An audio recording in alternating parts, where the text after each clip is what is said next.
جارێکترمان ئەوەیە بۆچی ئیسلامیەکانی کوردستان چەق بەستیون، یعنی بێ پرۆژەنە تەنها لە پرۆژە علمانەکان کۆ ئەبنەوە، یان تاییدی دەکەن یان ڕەتی دەکەنەوە، بەڵام خۆیان خاوەن پرۆژەی ئیسلامی خۆیان نین.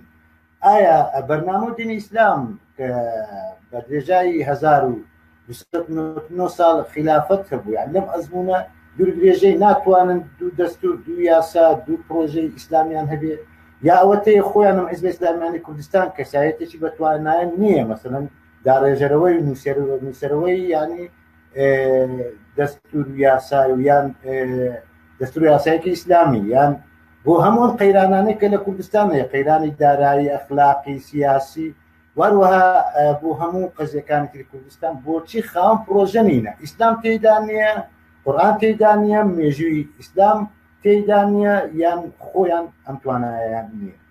خۆیان ناوێرن. مەوزوعەکە لەوە نییە نازانن، چکە عەیب نییە من شتێک نەزانم بڕۆم لە حەسەن تورابی وەربگرم، ڕئیسی پەرلەمانی سوودان ڕەحمەتی خوای لێ. عەیب نییە من شتێک نەزانم بڕۆم تەجروبەی ئیمامی مەودودی وەربگرم ڕەحمەتی خوای لێ لەسەر قانونی ئیسلام. عیب نییە من ئەگەر نەزانم بڕۆم لە حیزبی ئیسلامی مالیزی وەربگرم لە ئەنوەر ئیبراهیم تەجروبەیەکی یا لە ئۆردۆغان یا لە میسر یا لە غەنووش یا لە یەکێکی تر. ئەوان مەشروعێکی فکری ئیسلامیان بە حساب هەڵگرتووە، بەڵام خۆیان کۆڵەوارن لە مەشروعە ئیسلامیەکە، ناوێرن مەشروعەکە هەڵگرن. ئەچنا مەشروعەکە برا 1991 ساڵ حکمی کردو، پێوترا لە ئەحکام السوڵتانیە، لەم زەمەنەشا پێوترە فقهی دەستوری ئیسلامی، علاقەیە بەسەر ئیمامەت، بەیعەت، شورا، چۆنێتی بەیعەتەکە، چۆنێتی هەڵوەشانەوەی ئەهلی حەل و عەقد، ئەنجا چۆنێتی شورا و دادپەروەری، چۆنێتی بەیت المال، خەزێنە، زەکات وەرگرت. خۆ ئەمانە هەمووی لە ضمنی مفرداتی سیستمی ئیسلامیان هی سیاسی. باشە خۆمانە ناوێرن باسێکی لەمانەوە.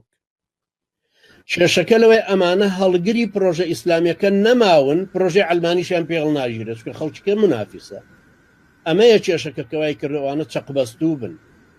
مەشروعێک ڕوەدا جارێ ئەڕۆن لەگەڵ پارتی ئەوەی کە نزیکە لە خەتی ئەوەوە، مەشروعەکە تەیدی هی پارتیەکە لەبەرەوەی اتفاقاتی ژێرزەمینی هەیە، لە پەرلەمانەمە تەڕحەکەین، کاک فلان و کاک فلانەوە ئیمزاکەنەوە تەڕحەکەن و دوایی ویستەیە ژەوانەتان تەئیدیان کرد، مەجبورە گۆڕانەمە تەقدیمەکە کاکە ئەمە مەشروعەکە شتێکی لەو بابەتەوە ئەوانە کۆمەڵ ڕاکێشە، کۆمەڵە لە مەجبور.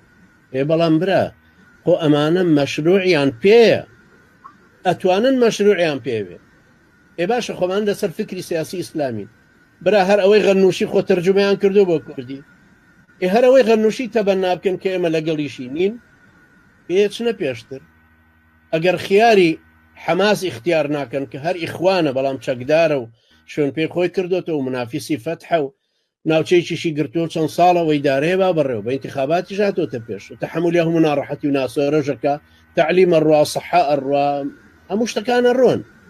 ئەمانە ناتوانن ناوێرن، جورئەتی ئیقدامەکەیان نییە، جورئەتی ئیبداعیان نییە، جورئەتی ئەوان نییە مەشروعی ئیسلامیەکە تەڕحکەن، ناوێرن کورت و مختصر تەڕحیکەن. ئەجینە باشە هەر ئەوانەی نەهزەکان کە لە ناو کۆمەڵن ئەوانە توانن مەشروعەکە داڕێژن، یەکگرتوو بۆ خۆی توانێت مەشروعەکە داڕێژێ. بەڵام خۆ کێشەمان لە نەخوێنەواریەتەکەی ئەوان نییە، کێشەکە لە نەوێرانە. ئەمان ناوێرن مەشروعێکی ئیسلامی تەڕحکەن، بڵن کاکە ئێمە نەپارتی نێچەتی نەگۆڕانی، ئەمە مەشروعی ئیسلامیمانە، احتیما دەکات سەر ئەحکام سوڵتانەکەی قەدیم ئەو کەسەی ئەبێ بە ڕیئاسەی هەرێم ئەبێم ستفتانێتی ئەبێ 1 2 3 4 5. ئەمانیش وەکو عەلمانیەکانیان لێکردوون چۆن پارتی وێچێتی نە بەیعەتی شەرعیمان لە گردنایە، نە گرێبەستێکی کۆمەڵایەتی وەکو جانجاک ڕۆسۆڵێ. ئێمە نە گرێبەستمان لەگەڵا هەیە، نە بەیعەتێکیشمان پێداون، نە ئەشزانینەوانە بۆچی حاکممانن، نە تەنازولیشمان کردو لە حقوقەکانمان لەبەر خاتری شتێکی مەرکەزی دروست بێ، بە زۆر تەنازولیان پێکردوین لە مافی ژیان خۆی. ئەمەیە مەسەلەکە. ئەنجا ئەم برا بەڕێزانە ناتوانن ئاوڕ بدەنەوە لەوە یەکێکی وەکو عەلی حەمە ساڵح، پیاوێکی زیرەک، خاوەن کۆمەڵێک وەسایقی باش، هەمووی دێنێتە پێشوەڵە ئەمە پارتی وێچێت، ئەمە وەرگرتنی زەریبەکانن، ئەمە وەسیقەکانن. کەس بە دوایە ناڕاتەوە. باشە ئەگەر مسلمان حەق بوو ئەبێت تەئیدی حەق بکە وەلەو لە ئەندامێکی یەکێتیشەوە تەڕح بکرێت، یا لە ئەندامێکی پارتی و شتێکی تەڕحکرێ. هەرچەنە ئەوانە بەعزێکیانەوەندە متعەسیبن لە خەتەکەی خۆی دەرناچێ، بەڵام مەشروعێکی حەق کە بوو لە قازانجی ئومەتەکە بوو، هی خەڵکەکە بوو، مەفروزە تەیدی بکەین نەک لەوەی کە مادام مەشروعی ئێمە نییە نابێتە ئیدی.